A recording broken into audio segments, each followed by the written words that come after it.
Hello everyone, আসসালামু আলাইকুম। আমি তাসনিম স্যাম আপনাদের সকলের সাথে আছি। আশা করি সবাই ভালো আছেন এবং আপনাদের সকলের দোয়ায় আমিও ভালো আছি। অনেকদিন পর নতুন আরেকটি ভিডিওতে আপনাদের সবাইকে স্বাগতম এবং এখন পর্যন্ত যারা তাসনিম স্যাম অফিসিয়াল ইউটিউব চ্যানেলটি সাবস্ক্রাইব করেনি, প্লিজ দয়া করে আমার চ্যানেলটি সাবস্ক্রাইব করে দিবেন এবং পাশে থাকা বেল আইকনটি অন করে রাখবেন। তাহলে আমার পরবর্তী যেকোনো ভিডিও আপলোড করার সাথে সাথে আপনার কাছে চলে যাবে। আজকের ভিডিওটি কিন্তু খুবই ইন্টারেস্টিং হবে, কারণ হচ্ছে আজকে আমরা যাব ইলিশের বাড়ি চাঁদপুরে। চাঁদপুর বড় স্টেশন ৩ নদীর মোহনাতে আজকে আমরা ঘুরতে যাব। আপনারা সকলেই জানেন চাঁদপুরে হচ্ছে ইলিশের বাড়ি এবং চাঁদপুরের পর্যটন কেন্দ্রটি হচ্ছে এই বড় স্টেশন। তো সম্পূর্ণ ভিডিওটি এনজয় করুন। আপনারা আশা করি সম্পূর্ণ ভিডিওটি দেখলে আপনাদের কাছে অনেক ভালো লাগবে এবং দেখতেই পাচ্ছেন আমরা এখন মতলব থেকে চাঁদপুরের উদ্দেশ্যে রওনা দিয়েছি। পরিবেশটা খুব সুন্দর ছিল, চারিদিক সবুজে ঘেরা ছিল এবং উপরের আকাশের যেই ওয়েদারটা ছিল, রৌদ্র কম ছিল, আকাশটা খুব সুন্দর ছিল। মেঘগুলো আকাশের উপরে ভাসছে, খুব সুন্দর ছিল এই দৃশ্যটা। দেখতেই পাচ্ছেন চারিদিক সবুজে ঘেরা। আসলে আমরা যারা দিন শেষে একটু কাজের থেকে বের হয়ে কাজ থেকে যখন একটু বের হই, বিভিন্ন কাজকর্ম শেষ করে একটু আমাদের সকলেরই একটু ক্লান্তি ফিল হয়। তো যখনই আমরা একটু বিভিন্ন কাজকর্মে ব্যস্ত থাকি বা একটু ফ্রি হই, তখনই আমি একটু বড় স্টেশনে চলে যাই। বড় স্টেশনে গেলে আমার অনেক ভালো লাগে। সেখানে চারিদিকে নদী আর হচ্ছে অনেক বাতাস, সেই পরিবেশটা অনেক সুন্দর। তো আমরা মতলব থেকে প্রথমে কালীবাড়ি আসছি। কালীবাড়ি হচ্ছে চাঁদপুরের প্রাণকেন্দ্র। কালীবাড়ি থেকে আপনি অটোরিকশাগুলো পেয়ে যাবেন। জনপ্রতি ১০ টাকা করে নেবে। বড় স্টেশনের গেইটে নামিয়ে দিবে।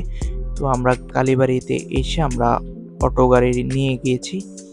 অটোতে যেতে যেতে আমি বাইরের দৃশ্যগুলো ভিডিও করলাম। পরিবেশটা খুব ঠান্ডা ছিল এবং ওই এলাকাটা অনেক নিরিবিলি, অনেক পরিচ্ছন্ন ছিল। আর আসলে প্রত্যেকটি মানুষেরই কিন্তু একটু শান্তির জায়গা প্রয়োজন। যেমন যেখানে গেলে তাদের মন ভালো হয়ে যাবে, অথবা প্রতিটি মানুষেরই একটু পর্যটন কেন্দ্রে ঘুরতে ভালো লাগে এবং সবুজ পরিবেশ, তারপরে হচ্ছে নদী, নালা দেখতে পছন্দ করেন। তো তাদের জন্য আজকের এই ভিডিওটি। আপনারা চাইলে চাঁদপুর বড় স্টেশনে এসে ঘুরে যেতে পারেন। অনেক সুন্দর একটি জায়গা চাঁদপুরের পর্যটন কেন্দ্র। আপনারা সকলেই জানেন যে চাঁদপুরের হচ্ছে ইলিশের বাড়ি, সেজন্য ইলিশের একটি ছবি দেখতে পাবেন। আমরা এই মুহূর্তে চলে আসছি বড় স্টেশনের মূল গেট, যেখান দিয়ে বড় স্টেশনের ভিতরে প্রবেশ করতে হবে। ভিতরে আপনারা যখন বিকেল হলে যাবেন, তখন বিকেলে ভিতরে গিয়েই দেখতে পাবেন যে অনেক মানুষ চলে আসছে। আসলে প্রতিদিন এখানে অনেক মানুষ হয় এবং দেখতেই পাচ্ছেন যে একটি ইলিশ মাছের ছবি দিয়ে এখানে একটি মঞ্চ স্মৃতি বানানো হয়েছে। এটি দিয়ে বোঝানো হয়েছে যে চাঁদপুর হচ্ছে ইলিশের বাড়ি, সেই চাঁদপুরে আপনাকে স্বাগতম জানিয়েছি ইলিশ মাছ। আর অবশ্যই চাঁদপুরে যদি যান, লঞ্চ ঘাটে গিয়ে আপনারা অবশ্যই ইলিশ মাছ খেতে পারবেন। ওইখানে কাঁচা ইলিশ মাছ পাওয়া যায়, ওইখানে তাজা ইলিশ মাছ পাওয়া যায়। ওই ইলিশ মাছ যদি আপনারা খেতে চান, ওইখানে বিভিন্ন রেস্টুরেন্ট আছে অনেক ভালো ভালো, সেখান থেকে আপনারা ইলিশ মাছও খেতে পারবেন। তো আজকে আমরা সম্পূর্ণ একদম সব জায়গাগুলো আপনাদেরকে ঘুরে ঘুরে দেখাবো। তো এখান থেকে আমাদের যাত্রা শুরু বড় স্টেশনের। তো এই যে যেই ট্রলারগুলো দেখতে পাচ্ছেন, এই ট্রলারগুলো দিয়ে হচ্ছে মানুষ যাতায়াত করে নদীর ওই পারে যায়, তারপরে এই পারে আসে। আবার এইখানে আপনারা যদি নদীতে ঘুরতে চান, স্পিড বোট পাবেন। সেক্ষেত্রে ওদের চার্জটা অনেক বেশি স্পিড বোটের, এখানে অনেক বেশি টাকা নিয়ে থাকে। চলুন একটু দেখি বাচ্চারা কি করে এখানে। এই কিসে ব্যবসায়ী তো অনেক বড় ব্যবসায়ী। আরে ঠিক আছে, এগুলো কি সাদা পানি? তোমরা কি পানিও কি বাংলাদেশের মানুষ কিনা খায়? কি কও? বাংলাদেশ হচ্ছে নদীমাতৃক দেশ, পানি কিনা খায় না? আচ্ছা ঠিক আছে। বাচ্চাগুলোর সাথে একটু দুষ্টামি করলাম। আপনারা যদি চাঁদপুরের নদীতে ঘুরতে চান, তাহলে এই যে নৌকাগুলো দেখতে পাচ্ছেন, এই নৌকাগুলো দিয়ে আপনাকে আধা ঘন্টা ঘুরিয়ে নিয়ে আসবে মাত্র ৩০০ টাকায়।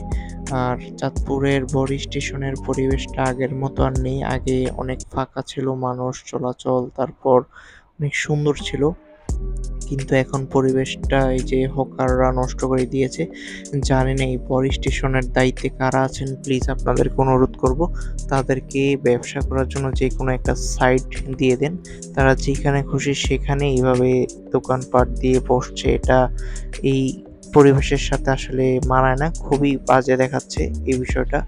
কারণ মানুষ অনেক পরিশ্রম শেষ করে এখানে একটু আসে বিনোদনের জন্য, একটু ঘোরার জন্য, মন ফ্রেশ করার জন্য। কিন্তু এখানে এসে যদি এরকম একটা পরিবেশ দেখতে পায়, তো সেটা আসলেই খুবই দুঃখজনক। ভালো লাগছে না এই জিনিসটা। চাঁদপুরে যখন মানুষ এই বড় স্টেশনে ঘুরতে আসে, যখন একটু বিকেল হয়, প্রচণ্ড ভিড় থাকে। আপনারা যারাই গিয়েছেন হয়তো অনেকেই দেখেছেন, এবং যারা যাননি এখন পর্যন্ত সকলেই যাবেন। চাঁদপুরে যারাই আসবেন, চাঁদপুর মোহনা, ৩ নদীর মোহনাতে ঘুরে যাবেন। বড় স্টেশনে আসলে দেখবেন মনটা অনেক ভালো হয়ে যায়। তো আমরা এখন সিঁড়ির কাছে যাচ্ছি।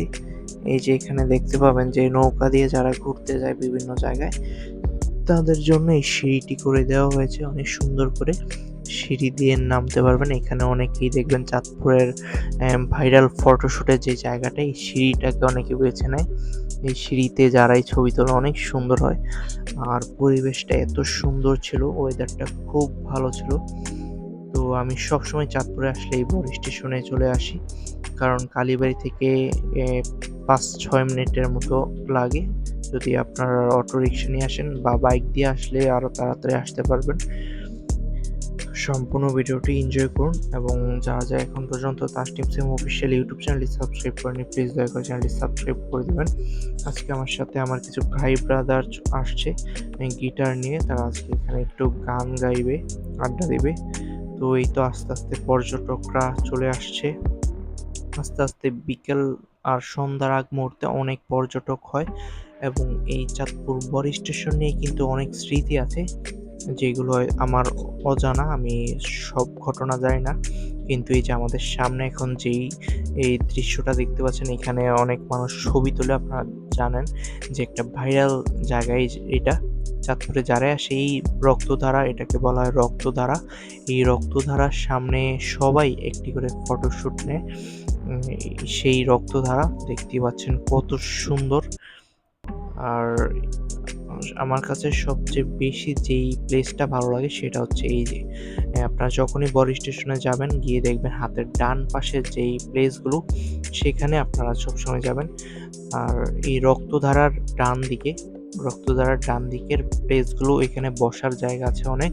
আপনারা প্রিয়জনদেরকে সাথে নিয়ে আসলে এখানে আড্ডা দিতে পারবেন, গল্প করতে পারবেন। অনেক সুন্দর মনোরম পরিবেশ, আপনাদের অনেক ভালো লাগবে। আর আজকে আমি এখানে আমার ভাই ব্রাদারকে নিয়ে আসছি। তো আমরা আস্তে আস্তে সামনের দিকে যাই, দেখি নদীটা অনেক সুন্দর। তো দেখতেই পাচ্ছেন এখানে বেশিরভাগই কাপল, তারা এখানে সময় কাটানোর জন্য আসে বিভিন্ন ভার্সিটির, এবং যারা কাপল আছে তারা চলে আসে এখানে। কারণ চাঁদপুর শহরটা হচ্ছে খুব ছোট একটা শহর, এখানে ঘোরার মতো তেমন কোনো জায়গাও নেই। সেজন্য মানুষ নদীর কাছেই চলে আসে। আর নদীটা খুবই ভালো লাগে, প্রচণ্ড বাতাস থাকে সবসময়। আর এই চাঁদপুর তিন নদীর মোহনার একটু সামনেই ট্রলার দিয়ে আপনার যেতে হয়। ওইখানে আরেকটি চর রয়েছে, সেখানে মানুষ ঘুরতে যায়। তো এখানে আমি যখন এর আগের বার আসছিলাম, তখন দেখেছিলাম যে চরে ওইখানে যেতে আর কি ১০০ টাকা করে নেয় ট্রলার দিয়ে।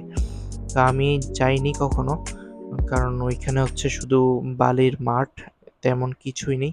সবথেকে সুন্দর জায়গাই হচ্ছে এখানে, এবং হচ্ছে লঞ্চ টার্মিনাল তো অনেকেই গিয়েছেন, যারা ঢাকা থেকে সরাসরি চাঁদপুরে আসেন, অনেকেই লঞ্চ দিয়ে আসা যাওয়া করে। তো এইভাবে আমি আমার বড় স্টেশনের সময়গুলো কাটিয়েছি, ঘুরতে এবং কি ভিডিও নিতে। তো চাঁদপুর বড় স্টেশনটি কিন্তু অনেক বড় একটি প্লেস, এবং এখানে এখন খুবই বাজে একটি পরিবেশ তৈরি করেছে যারা হকার রয়েছে। যারা এই দায়িত্বে আছেন, আপনাদেরকে বলবো দয়া করে তাদেরকে যেকোনো একটি সাইড প্লেস দিয়ে দিবেন। এভাবে হচ্ছে পর্যটন এরিয়া সুন্দর দেখায় না আসলে।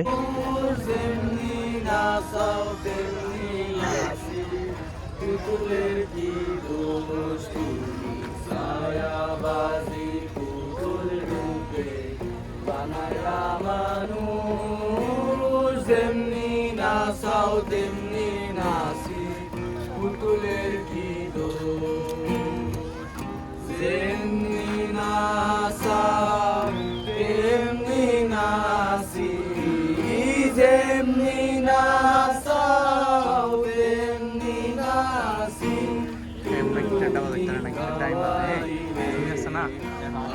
আমি খাই আল্লাহ তুমি খাওয়াইলে আমি